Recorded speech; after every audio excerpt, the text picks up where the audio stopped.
La finalidad de este video es contestar algunas preguntas, un grupo de preguntas que me llegan diariamente por distintos medios.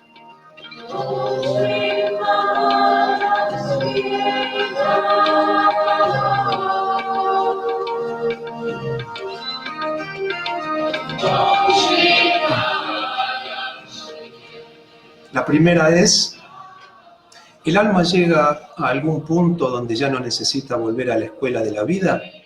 ¿Hay un nivel de graduación final? Bueno, primer punto es la vida en la Tierra no es la única escuela. Hay muchísimas, tanto en el universo manifiesto como en otras bandas de la percepción no físicas. Hay muchísimas escuelas. A medida que vamos aumentando de nivel de conciencia, vamos pasando, como sucede con toda naturalidad en la escuela, el colegio, la universidad, en la vida, vamos pasando al lugar donde se poseen los elementos necesarios para cursar otro tipo de materias. Acá en la vida todavía es muy material, todavía es muy animal, de hecho somos el animal humano, ¿no? Y preguntan si hay un nivel de graduación final.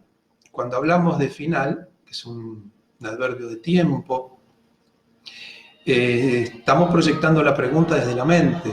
La mente no conoce otra cosa que lo finito, lo que tiene un fin.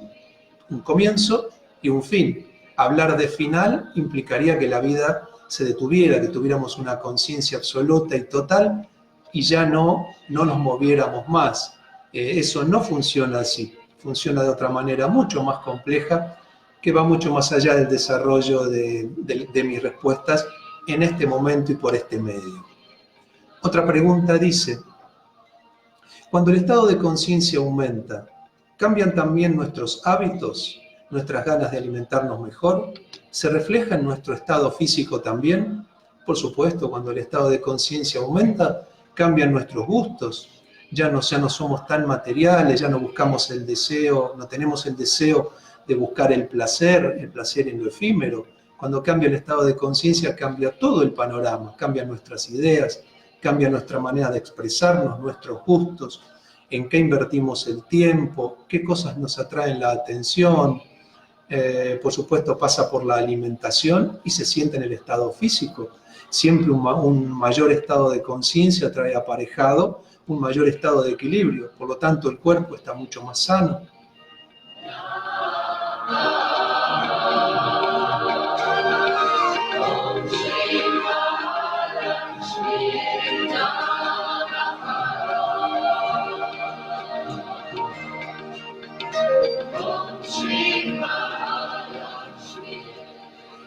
Otra pregunta es si la intuición está relacionada con el nivel de conciencia, con el estado de conciencia. No, la intuición no está relacionada con el nivel de conciencia. Si la percepción, empieza a aparecer la percepción clarividente, se amplía nuestra banda perceptual a otros estados que habitualmente no podemos percibir. La intuición puede poseerla, una intuición muy marcada, una intuición muy afinada, la puede poseer un estado bajo de conciencia.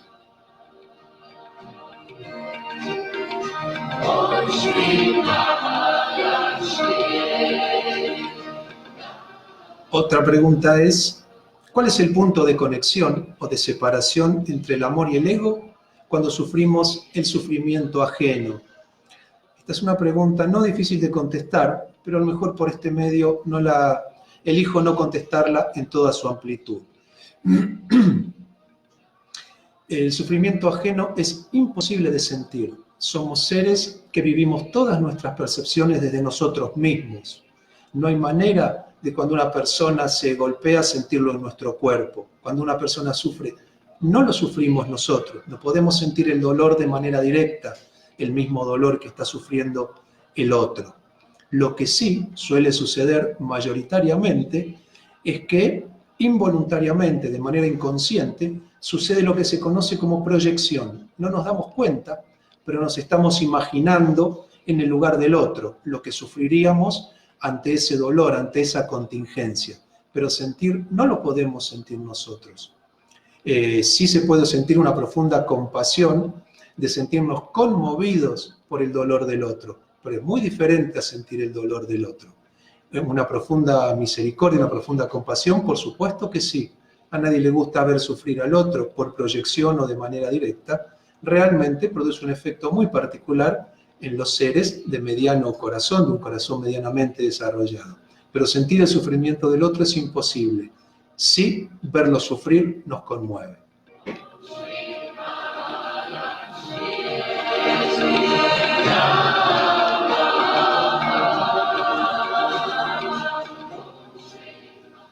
Me preguntan, ¿qué debemos tener en cuenta para trabajar el desapego? Lo que tenemos que tener en cuenta para trabajar el desapego es una visión profunda de los procesos de la vida, una visión no tan material, una visión no tan mental, una visión donde prevalece el aprendizaje, la enseñanza, la amplitud de corazón y de conciencia, y disminuye notoriamente todo el interés que podemos tener en los procesos del cuerpo y de la mente. Es decir, prestemos atención y siempre tengamos tendencia o intentemos tener tendencia a una visión profunda de la vida. El desapego surge solo. Forzarlo solo va a traer problemas y vamos a tener que retroceder en el camino a recorrer todo eso que forzamos. En cambio, si tenemos una visión profunda de la vida, no materialista, amplia, compasiva, el desapego sobreviene solo.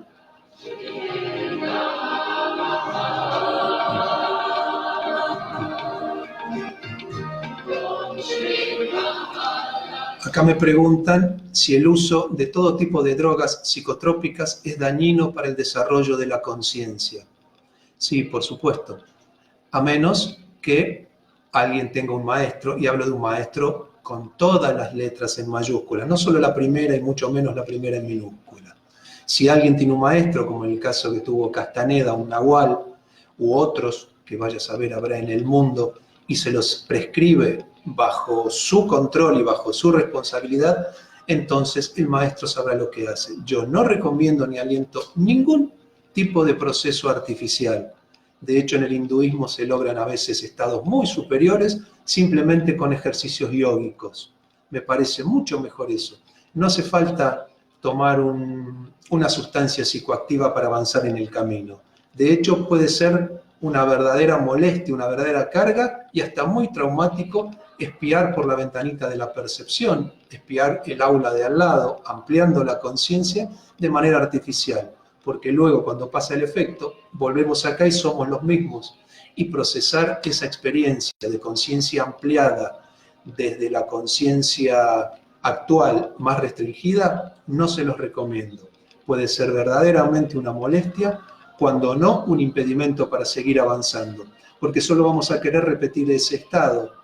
Mejor lograrlo paso por paso. Es más, ni intentarlo, que sobrevenga solo a partir de una visión profunda de los procesos de la vida y de un amoroso trabajo de aceptación diaria del diseño completo de la vida, y no solo de las partes placenteras.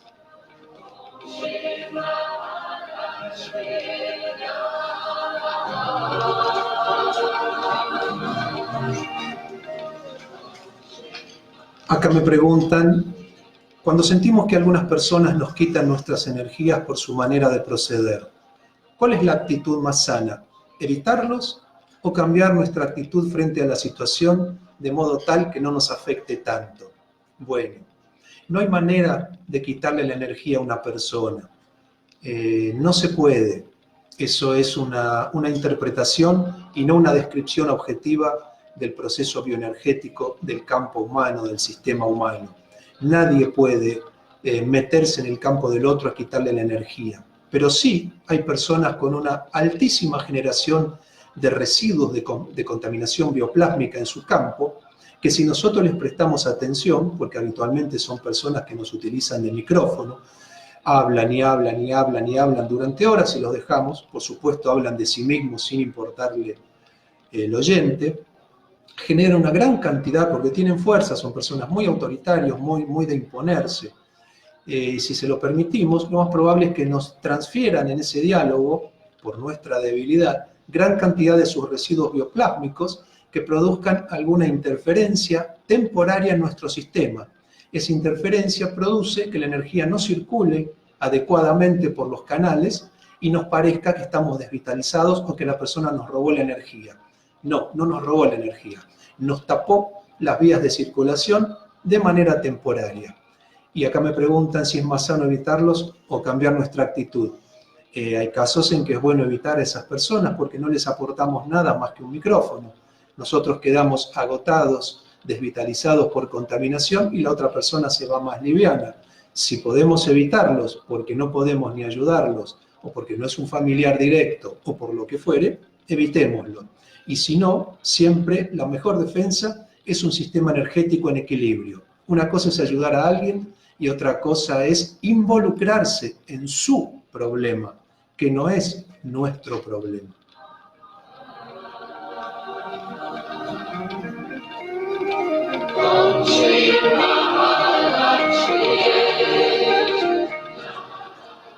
¿Cómo nos damos cuenta si las decisiones que tomamos son desde el ego o desde la conciencia, desde el camino, desde el alma? Es muy sencillo. Si hay que pensarlo mucho, es desde el ego. Si solo apunta al placer, es desde el ego. Si produce miedo a la decisión, es desde el ego. Si tenemos miedo a lo que pueda pasar por una pérdida económica, afectiva o de lo que fuere, es desde el ego. Cuando adquirimos un determinado grado de conciencia, prácticamente no hay nada que decidir. Sabemos exactamente cuál es el siguiente paso del camino y no dudamos en darlo. Si dudamos, es desde el ego.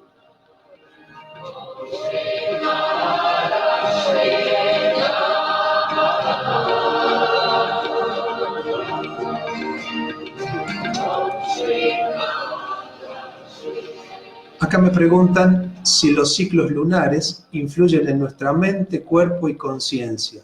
Si es así, ¿de qué forma? Los ciclos lunares influyen hasta en el crecimiento de las plantas, hasta en el ciclo de la mujer, en los nacimientos, en mucha secreción de algunas glándulas. Por supuesto que sí, por supuesto que influyen los ciclos lunares y los ciclos de los demás planetas también. Es todo un circuito donde todas las energías están interconectadas. Sí, claro que sí. ¿De qué forma? Bueno, todos conocemos el ciclo de la luna. Habría que buscarlo más por el lado de la astrología, pero suele influir en la parte emocional, suele influir en la parte femenina, suele influir en los ciclos de crecimiento, pero habría que ampliarlo con algún astrólogo. Sí, claro que influye, sin ninguna duda.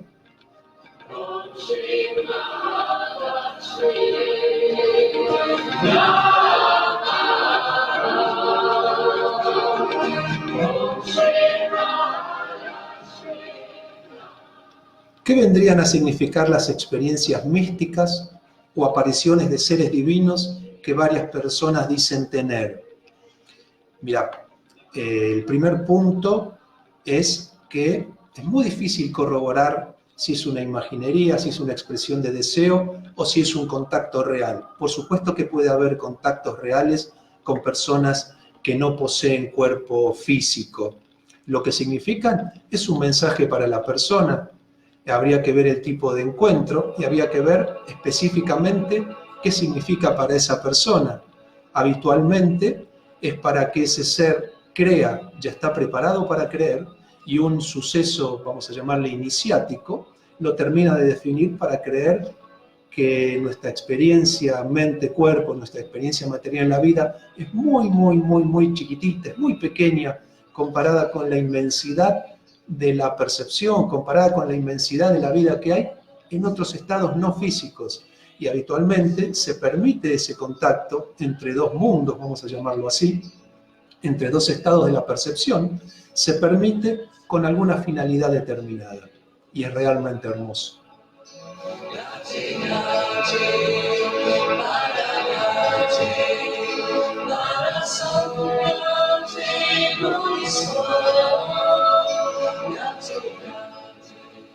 Acá me preguntan, ¿cómo funcionan las emociones? ¿Nos alejan de la unidad? Las emociones siempre son la carga que posee alguna idea, benéfica o perjudicial. Las emociones no tienen entidad propia, siempre lo enuncio. Repito, son la carga, son, para hablar en términos de la psicología, son el monto de afecto que tengo una idea, que nosotros le otorguemos a una idea por una cuestión de nuestro sistema de creencias. No tienen entidad propia. ¿Cómo funcionan? Son un nexo entre esa idea, entre la importancia que le damos a esa idea, y la realidad, y el cuerpo físico, la mente y nuestras reacciones. Me preguntan si nos alejan de la unidad. Por el momento está muy bien así. En este momento del camino es prácticamente imposible no tener emociones, porque es el único indicador que tenemos de nuestras ideas, de nuestro sistema de creencias. En algún momento las emociones desaparecen solas porque la aceptación se va acercando a la totalidad, pero vamos paso por paso, no nos adelantemos.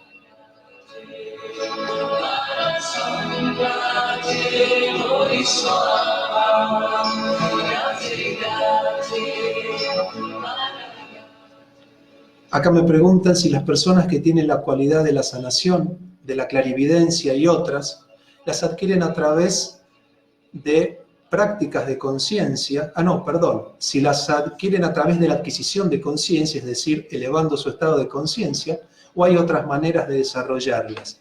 Sí, hay otras maneras de desarrollarlas, los yogis lo conocen muy bien, pero yo no recomiendo desarrollar artificialmente ninguna cualidad, ningún poder distinto del habitual, porque si no desarrollan la conciencia en paralelo, pueden tener problemas, en especial el problema de creerse diferentes y superiores. Sí, se adquieren a través de la adquisición de conciencia. Cuando el estado de conciencia aumenta, la capacidad de sanación no puede evitarse y el verdadero sanador sana por presencia. No tiene que hacer absolutamente más nada que estar con su estado de conciencia antena ahí. Lo mismo la evidencia, lo mismo la materialización de objetos y todas las otras cualidades que indican un estado de conciencia expandido.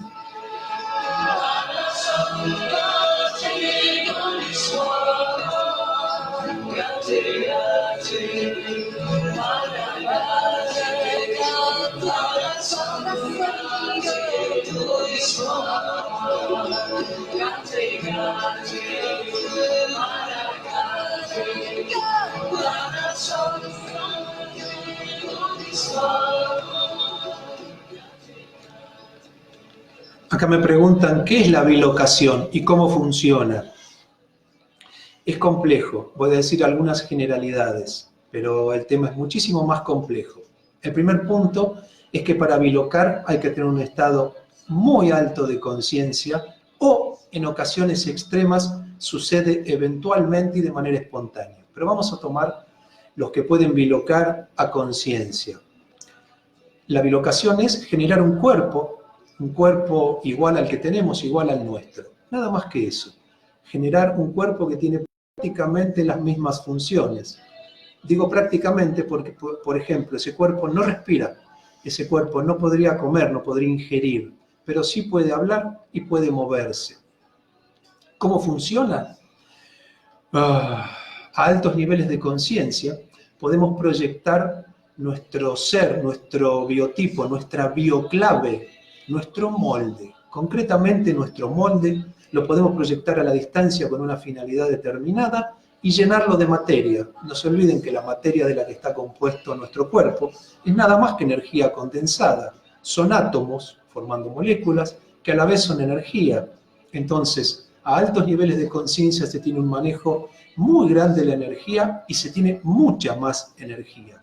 Por lo tanto, se puede proyectar esa bioclave, se puede proyectar ese molde y se rellena con materia de manera temporaria. Porque si no, costaría muchísimo sostenerlo por más de algunos minutos.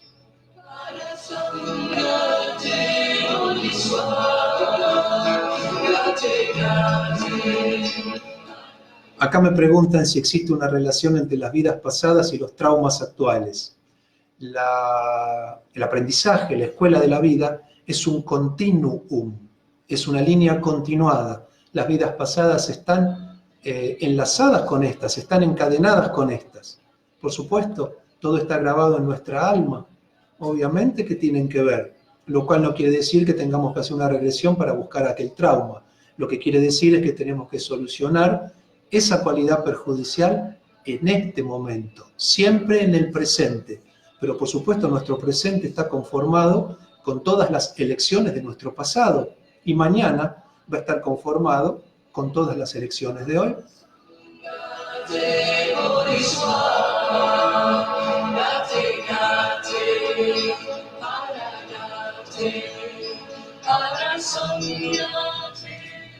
Acá me preguntan si debemos despojarnos de todas las personas que amamos y de todo lo material para adquirir verdadera conciencia. ¿Las cosas materiales y la comodidad de la vida nos alejan de la divinidad? No, de ninguna manera tenemos que despojarnos de nada. Cuando naturalmente surja el deseo de vivir de manera simple, ahí va a aparecer solo, entonces nos despojaremos con naturalidad, se soltarán las cosas con naturalidad. No tenemos que despojarnos de nada, y menos de las personas que amamos. Todo va a suceder cuando corresponda de manera perfecta. No hay que despojarse nada de manera voluntaria. Las cosas materiales y la comodidad de la vida nos alejan de la divinidad. Por el momento no. Cuando solito cambiemos por nuestro estado de conciencia el placer material por el placer de la divinidad, ya no vamos a tener interés, pero en todo caso no nos despojamos de nada voluntariamente. Todo va a surgir cuando tenga que surgir de manera absolutamente natural. El diseño es más que perfecto.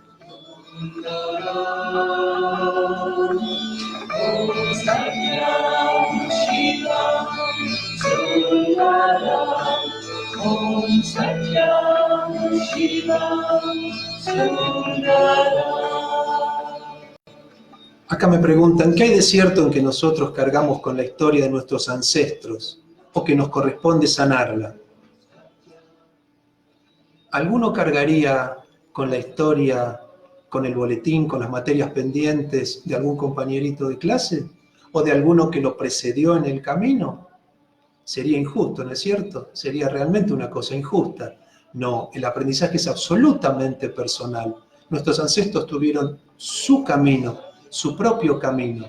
Sería realmente muy incómodo tener que rendir materias que nosotros ya aprobamos, ¿sí? O por lo menos que no nos corresponden.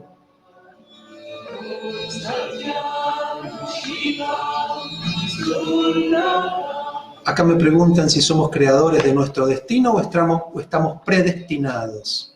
Por supuesto que somos creadores de nuestro destino, pero claro, si no, no tendría sentido ningún tipo de esfuerzo si fuéramos autómatas, meros robots, meras marionetas.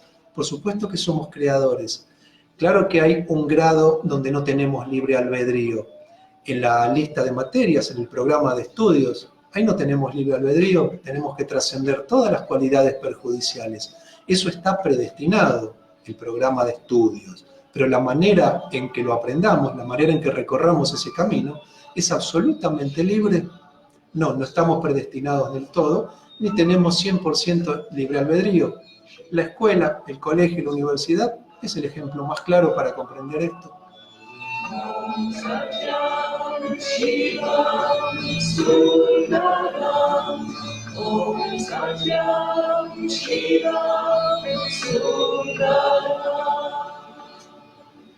Me preguntan si las religiones cumplen alguna función en la conciencia. Si no cumplieran alguna función en el camino de la adquisición de conciencia, simplemente no existirían. Las religiones, la base de todas las religiones, es muy buena y nos acerca a lo que llamamos la divinidad, a la unidad, a la conciencia de ser. Claro, está practicada por seres humanos, entonces no se utiliza mayormente de manera adecuada.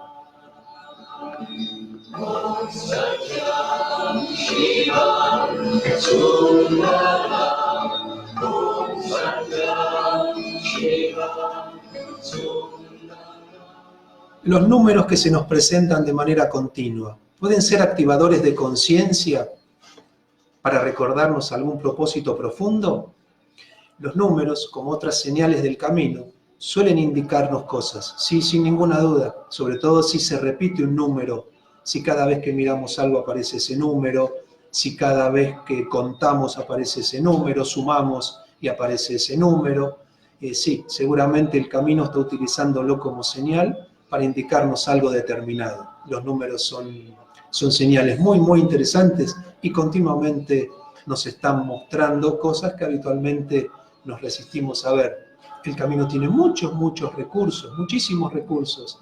De hecho, Cada estado de ánimo es un recurso que utiliza la vida para ayudarnos a avanzar un pasito más.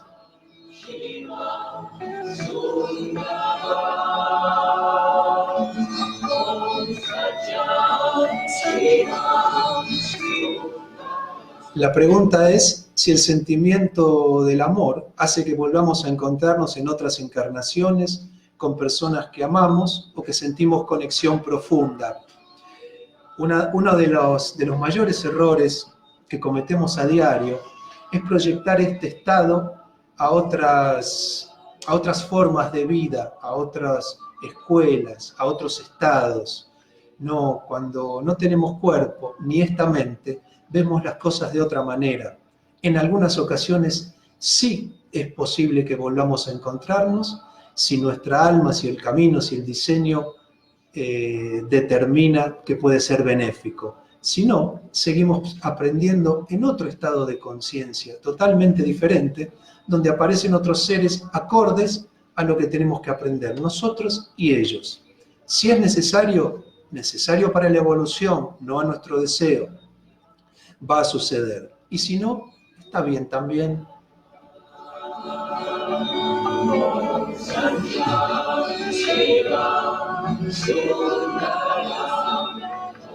Acá me preguntan si es conveniente el control de las relaciones sexuales como propone el taoísmo.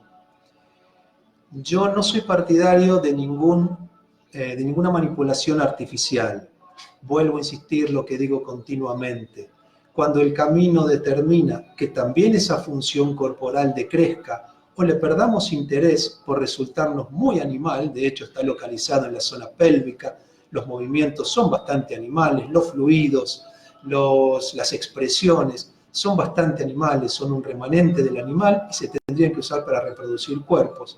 Cuando se tiene que soltar eso, se suelta cuando nuestro estado de conciencia así lo determina. Vamos perdiendo el interés en nuestra animalidad, tanto en la sexualidad como en comer de más, como en beber, como en gritar, como en decir groserías, como en juntarnos en esas reuniones vacías que lo único que nos dejan es agotamiento. Solito se va desprendiendo lo que necesitamos y va siendo reemplazado por elementos de mayor sutilidad.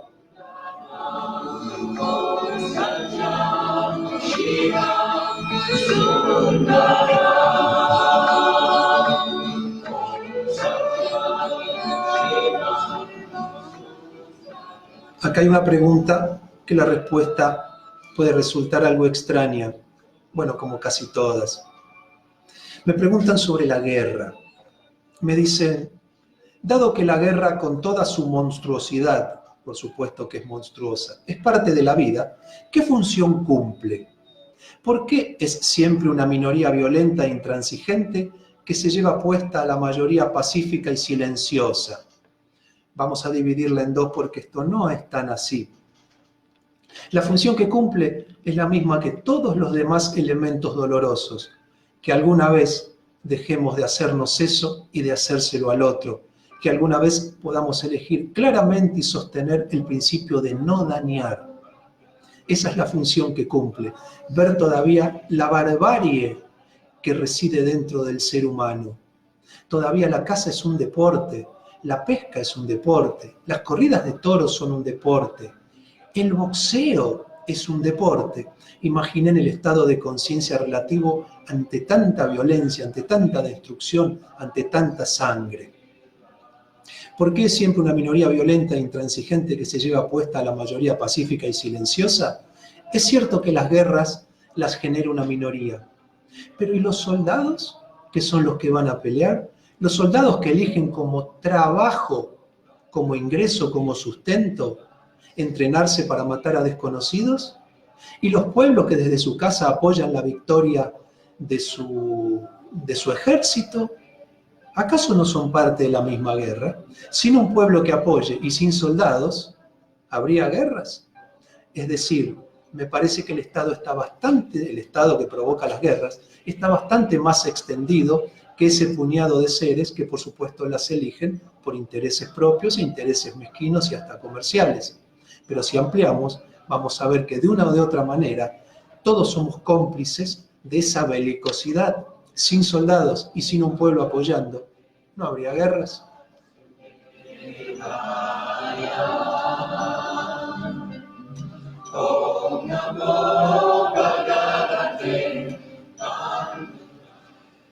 Y ahora una pregunta, que mi respuesta va a ser muy breve porque el tema es muy, muy complejo. Es uno de los temas que me intrigó desde que soy muy chico y lo poco que pude lo he investigado, pero es un tema muy, muy complejo. Voy a ser muy breve para ir cerrando ya este video. Los sueños. ¿Qué son los sueños? ¿Podemos entenderlos como mensajes externos o los fabricamos nosotros por alguna causa que no comprendemos? ¿Qué son los sueños? Son el reacomodamiento de todos los estímulos que recabamos durante nuestro día despiertos, sumado a lo que eso provoca con los registros previos que tenemos grabados en el inconsciente. Es todo un reacomodamiento. Por eso las personas que estudian saben que a veces hay que irse a dormir para que se reacomode todo eso incorporado, se incorpore en nuestro sistema, se incorpore en nuestros registros. Los sueños son un movimiento de la sintonía de la percepción hacia el estado onírico, donde sucede todo lo que acabo de describir. Se procesan todos esos registros y se reacomoda y se reasignan lugares para la nueva información y se mezcla con la información anterior. De la misma manera que cuando en una oficina tenemos un archivo, un archivero, y aparecen elementos nuevos, revisamos el archivo y lo actualizamos con los elementos que acaban de ingresar ese día. Y la resultante es lo anterior más lo nuevo. Podemos entenderlos como mensajes externos. En algunas ocasiones, otros estados de la percepción, otros seres que habitan otros estados de la percepción, aprovechan que estamos en un estado no mental, en un estado donde todo es muy confuso y la sintonía está flotante, aprovechan para que recibamos algunos mensajes externos. Sí, puede haber contacto con otros seres, pero hay que ser muy cuidadoso a la hora de atribuirlo a eso. Dice, los fabricamos nosotros por alguna causa que no comprendemos. Lo que fabricamos nosotros es lo que enuncié en el primer punto.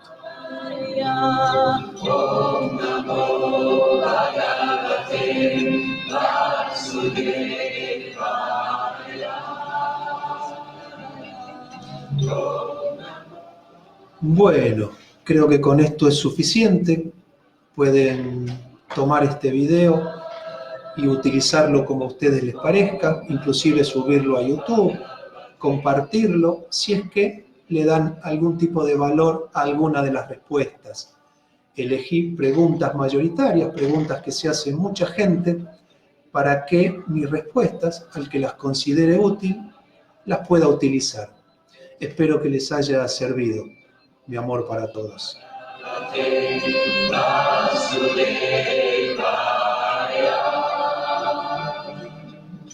Om Namo